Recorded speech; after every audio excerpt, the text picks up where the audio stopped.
Fala galera, eu sou um cara qualquer. Pessoal, tava no X, acho que foi ontem ou antes de ontem, em meio a toda essa polêmica aí que tá dando com a condenação à prisão do Léo Lins. Eu vi esse post aqui do Eli Vieira, ele é amigo do Wagner, né, do canal Trash Cômico. Inclusive o Wagner já trouxe ele várias vezes pro canal dele para mostrar alguns dados, algumas pesquisas. E eu achei muito interessante como que isso aqui reflete a realidade. Eu sei que eu tenho várias inscritas, né? Mas elas vão entender o que o post que o Eli Vieira quer dizer. A gente sabe muito bem que quando você vai falar qual gênero ou qual sexo é mais empático, todo mundo vai falar que são as mulheres.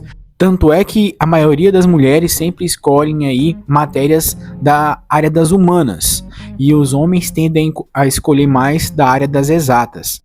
Ai, cara, mas isso é construção social. Não, cara, nos países mais iguais que você pode ter no mundo, fizeram essa pesquisa. E o que aconteceu foi um distanciamento. O que acontece? Homens tenderam a ir ainda mais pro lado das exatas e as mulheres tenderam a ir ainda mais pro lado das humanas. O que eu quero dizer com isso, pessoal? Eu vou trazer aqui o que o Eli Vieira falou e vocês vão entender. Ele falou o seguinte: sabe de qual problema de gênero ninguém quer falar? Ele colocou aqui, ó. Uma juíza impôs medidas cautelares draconianas sobre o Léo Lins em 2023, incluindo proibição de sair de São Paulo por mais de 10 dias e de trabalhar. Então, uma juíza, no atributo de suas funções, colocou essa sanção, né? Colocou essa punição pro Léo Lins como medida cautelar. O Léo Lins, ele é um bandido? O Léo Lins, ele representa um perigo para a sociedade? Não. Olha só. Uma juíza condenou Léo Lins a 8 anos de prisão por contar piadas. Segundo a magistrada mulher, portanto, a impor censura ao humorista. Então, mais uma mulher que tentou censurar, que tentou calar aí o humorista Léo Lins. Vai vendo. Em 1948, uma pesquisa mostrou que as mulheres eram 1,5 vezes mais propensas a apoiar a censura à pesquisa do sexólogo Alfred Kinsey, comparada aos homens. Então, assim, uma pesquisa feita, tá, em 1948, é claro, faz um bom tempo, mostrou que mulheres são mais propensas a censurar do que os homens. Vamos continuar aqui. As mulheres também são subrepresentadas entre os acadêmicos e alunos que chamaram por censura e cancelamento nas universidades. Assim, isso aqui não precisa ser nenhum gênio para você ver a realidade. É porque, assim, pela questão de ter mais empatia ou de ser mais sensível, elas conseguem ver o lado que a outra pessoa não está enxergando ou que nem deveria ser enxergado. Tadinho dele. É aquele negócio, tadinho, não faz isso, e se fosse isso, se fosse aquilo. Aí ele continua. As duas informações acima são de um artigo publicado na revista científica PNAS. O artigo afirma que, abre aspas, as mulheres que são mais avessas a riscos e mais protetoras dos vulneráveis que os homens são mais censoras. Vocês entenderam? Assim, o que a gente tem hoje em dia é uma grande quantidade de pessoas, em mulheres em sua maioria, que querem porque querem proteger minorias que sequer pediram proteção. Inclusive, eu não sei se vocês, acho que vocês não estão acompanhando, né? Mas lá no X tá rolando o vídeo do Hélio de la Penha, aquele humorista da Globo, que ele parte em defesa do Léo Lins. Ele fala que por mais que uma piada seja idiota, por mais que uma piada seja de mau gosto, continua sendo uma piada. E o que acontece? Teve gente falando que logo ele, um humorista negro, defendendo o Léo Lins. Essas pessoas, quer dizer, segundo o pensamento delas, o próprio Hélio de la Penha não sabe o que está sofrendo. Elas que sabem. Então, o Léo Lins deve ser censurado pela piada que ele fez, ofendendo o Hélio de la Penha. Mas o Hélio de la Penha não se sentiu ofendido. Você está entendendo aonde eu quero chegar? A maioria dessas pessoas que querem proteger, elas não foram as ofendidas de fato. Elas não são o alvo da piada ou o alvo de que quer que seja. Elas simplesmente querem porque querem censurar os outros por grupos que sequer pediram proteção. Aqui, ó, o autoritarismo que está destruindo a liberdade de expressão no Brasil e no resto do Ocidente é quase que literalmente um problema de mães super protetoras mimando seus metafóricos filhos. O progressismo é uma ideologia de supremacia do feminino sobre o masculino.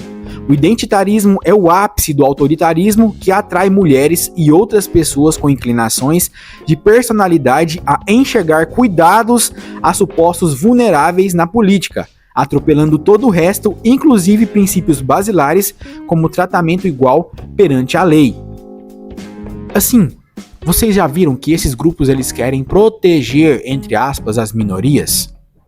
E como eu disse, minorias essas que nunca pediram proteção. Tá circulando vários vídeos de pessoas que foram aos shows do Léo Lins, pessoas gordas, pessoas cegas, pessoas deficientes, que estavam lá para ser zoada, para participar das piadas, simplesmente porque esses superprotetores excluem eles desses momentos. Todo mundo pode brincar com todo mundo, mas eu, coitadinho de mim, eu não posso entrar na brincadeira porque eu vou me sentir ofendido. Errado. As pessoas que se ofenderam não são as pessoas alvo da piada, e é isso que pega ainda mais. Que ó, se mimar os filhos gera pessoas admiráveis, deixo para a experiência de cada um observar. Houve um tempo em que um colunista como Christopher Hitchens ousava escrever na revista Vanity Fair que mulheres não são engraçadas. É uma hipérbole injusta, claro, como sabe qualquer conhecedor da história da comédia. Mas o ponto é que havia liberdade para dizer.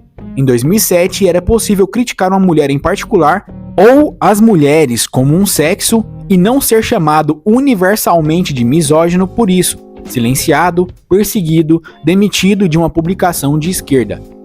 É aqui, pessoal, se você vai falar das mulheres, vai ter gente aí, ai, você tá exagerando.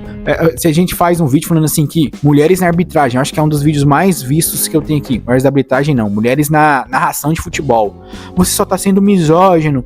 Pô, eu não tenho o direito de falar que as mulheres que estão narrando o futebol são ruins? Não tem. Só existe a possibilidade de eu ser misógino, eu não gostar de mulher nenhuma. É uma loucura, né? Aqui, ó. Agora, não é possível mais.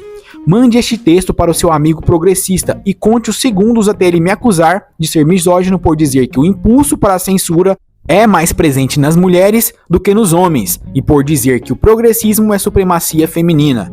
Lembrando que ele está falando isso segundo pesquisas, né? Pesquisas feitas. Já falar mal dos homens como um grupo está 100% liberado, se não for ativamente incentivado.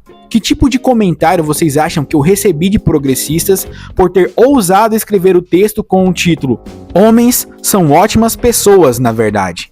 Se é que me mandar tomar naquele lugar, homofobia do bem, é um comentário. Tem isso também, né? Esse pessoal, eles podem praticar aí todos os atos que eles condenam nos outros, porque aí é do bem, né? É do amor. Bem-vindos à era de um peso e duas medidas. Bem-vindos à destruição do tratamento igual perante a lei e do inchaço do Estado babá em Estado mamãe. É o que eu falei, pessoal.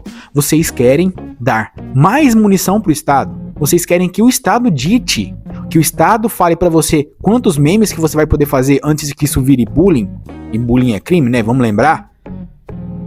É uma mãe furiosa e intolerante. A agressividade de fêmeas prenhas ou com filhos é bem conhecida dos biólogos, mas a biologia é a ciência que o progressismo identitário mais ama ignorar e odiar. Isso aqui não resta dúvida, né? Para eles tudo é ciência, menos na hora de falar sobre identitarismo. Aí a ciência não existe. A biologia já era. O tratamento desigual não é sequer um bug da ideologia, é uma premissa fundamental. É por isso que eles riem de qualquer argumento universalista, como imagine se fosse.